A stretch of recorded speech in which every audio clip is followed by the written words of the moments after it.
क्रांतिवीर और कर्मवीर कौन है? हमारे जननायक आदरणीय तेजस्वी यादव जी। और हमें आंख दिखा रहे हैं। हमारे नेता राहुल गांधी कह रहे हैं कि बिल्कुल गठबंधन धर्म को हम तोड़ेंगे नहीं। कभी कांग्रेस ने भोला पासवान शास्त्री को मुख्यमंत्री बनाया था, कभी जगजीवन राम को, और सही में नहीं तोड़ेंगे। हम कहीं सीट पर नहीं देंगे। प्रणाम पूर्णिया, सलाम पूर्णिया। बिहार में कांग्रेस का सबसे बड़ा नेता कौन है? ये बड़ा सवाल है। क्या कांग्रेस का सबसे बड़ा नेता बिहार में पप्पू यादव हैं? क्या तमाम फैसले पप्पू यादव की सहमति से हो रहे हैं? क्या चारों तरफ से पप्पू यादव है कांग्रेस के अंदर? क्या महागठबंधन में जो कांग्रेस और आरजेडी के बीच रिश्ते टूटे हैं उसकी वजह भी पप्पू यादव है? ये बड़ा सवाल है। ठुकरा के मेरा प्यार मेरा इंतकाम देखोगी, क्यों ये गाना गा रहा हूं बता दूंगा आपको आगे, लेकिन हमारे साथ बने रहिए। और बिहार चुनाव में कांग्रेस और आरजेडी के बीच में दूरियां बहुत बढ़ गई है।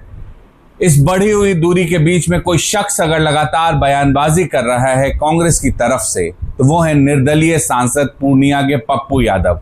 लालू प्रसाद यादव को गठबंधन धर्म निभाने की नसीहत दे रहे हैं, जेएमएम की तरह होने के गठबंधन करने की नसीहत दे रहे हैं, और हमें आंख दिखा रहे हैं। हमारे नेता राहुल गांधी कह रहे हैं कि बिल्कुल गठबंधन धर्म को हम तोड़ेंगे नहीं, और सही में नहीं तोड़ेंगे। हम कहीं सीट पर नहीं देंगे, लेकिन आपने हमारे सारे सीट पर दे दिया। कहलगांव में हम सदानंद जिसे लेकर आज तक मेरी सीट रही, वहां धन पशु के बेटा को लाके टिकट दे दिया। परवीन कुशवाहा को मैं वहां लड़ा रहा हूं, कल जा रहा हूं, और मजबूती से लड़ेंगे। सारा अत्यंत पिछड़ा माइनॉरिटीज के लोग कांग्रेस के साथ खड़े। और ये भी कह रहे हैं कांग्रेस अब किसी के लिए खाद नहीं होगी। ये दिलचस्प है।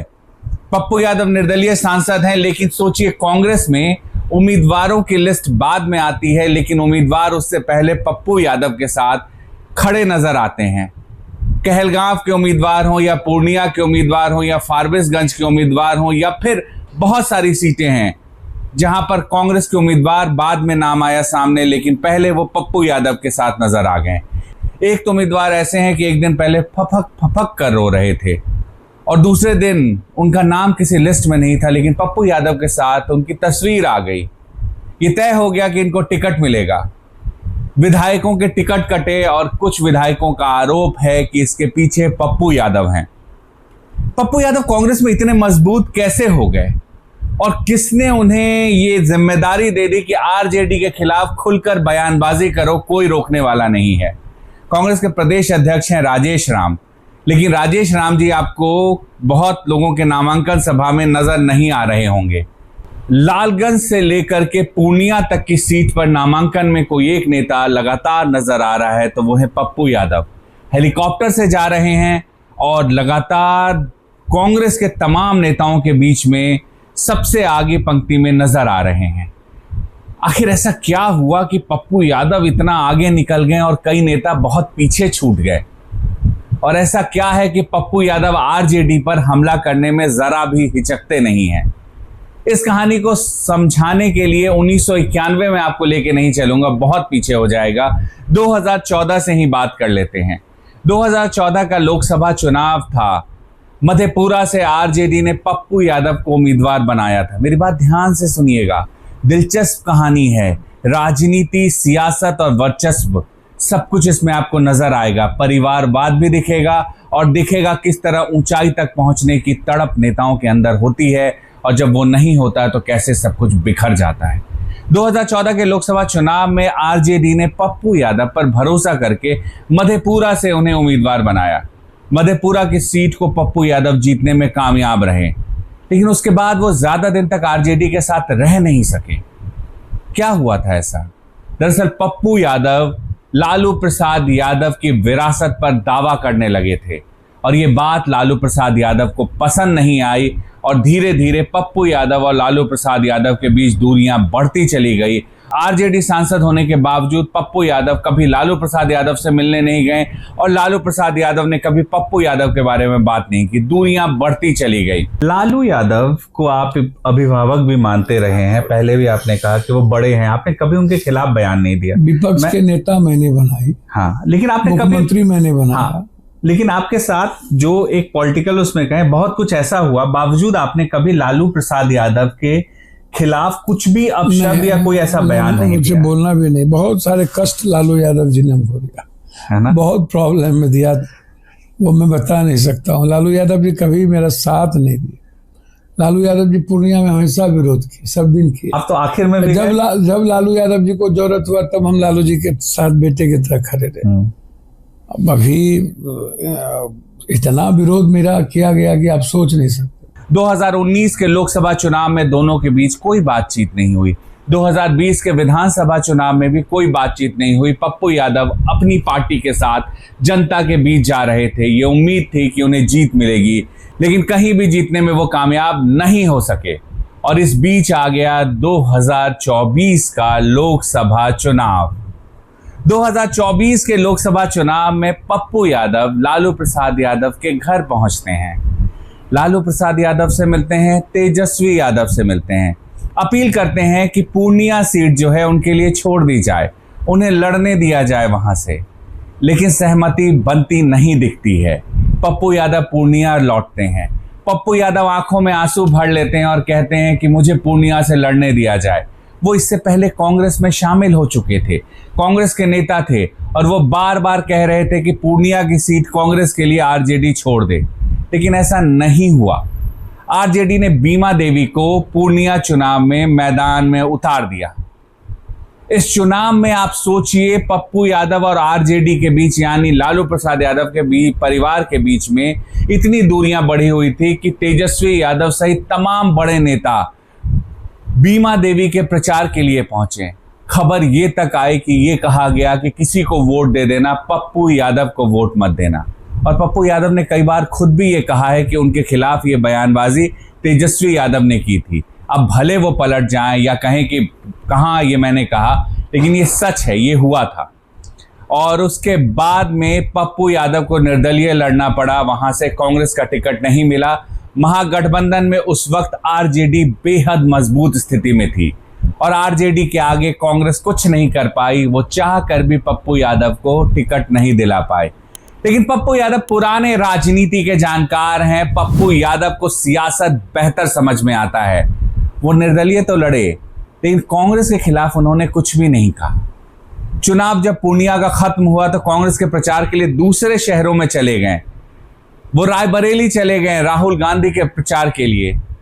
आप सोचिए कि जिस कांग्रेस ने उन्हें टिकट नहीं दिया पूर्णिया से या दिलवा नहीं पाई, उसके प्रचार में वो जुट गए। एक शब्द भी उन्होंने कहना कांग्रेस के खिलाफ मुनासिब नहीं समझा। खुद को कांग्रेस का सिपाही बताते रहे। 2024 के लोकसभा चुनाव का परिणाम आता है और पूर्णिया की सीट पप्पू यादव जीत जाते हैं। बीमा भारती बहुत ज्यादा पिछड़ जाती हैं, दूसरे नंबर पर भी नहीं रहती हैं। ये झटका था तेजस्वी यादव के लिए और लालू प्रसाद के परिवार के लिए कि जिस पप्पू यादव का उन लोगों ने इतना विरोध किया, वो पप्पू यादव पूर्णिया में जीत कर आ गया। खैर, बात खत्म हो गई। 2024 का चुनाव खत्म हो गया। पप्पू यादव कांग्रेस के करीबी बने रहे और लगातार कहते रहे कि मैं कांग्रेस का सिपाही हूं। इस बीच कांग्रेस ने वोट चोरी का मुद्दा बेहद मजबूती से उठाया। बिहार बंद का आह्वान हुआ। उस आह्वान में कांग्रेस, आरजेडी, लेफ्ट और वीआईपी पार्टी तमाम के नेता पटना में इकट्ठा हुए हैं। राहुल गांधी पटना पहुंचे थे, लेकिन जिस ट्रक पर सब सवार थे नेता, उस ट्रक पर पप्पू यादव को नहीं जाने दिया गया। सुरक्षा कर्मियों ने उन्हें धक्के देकर हटा दिया। ये तस्वीर वायरल हो गई। पप्पू यादव इसके बाद भी कांग्रेस के खिलाफ बोलते नहीं दिखे। राहुल गांधी से शिकायत भी की कि उनके साथ इस तरह का व्यवहार हुआ। खैर, वो बात भी खत्म हो गई। फिर शुरू हुआ वोटर अधिकार यात्रा। उसमें पप्पू यादव पूर्णिया में मंच पर आते हैं और आप सुनिए पप्पू यादव ने क्या क्या कहा तेजस्वी यादव और कांग्रेस को लेकर के। आपका विश्वास कौन है? आपका सपना कौन है? इंसानियत का पैगाम कौन है? मोहब्बत का दूत कौन है? क्रांतिवीर और कर्मवीर कौन है?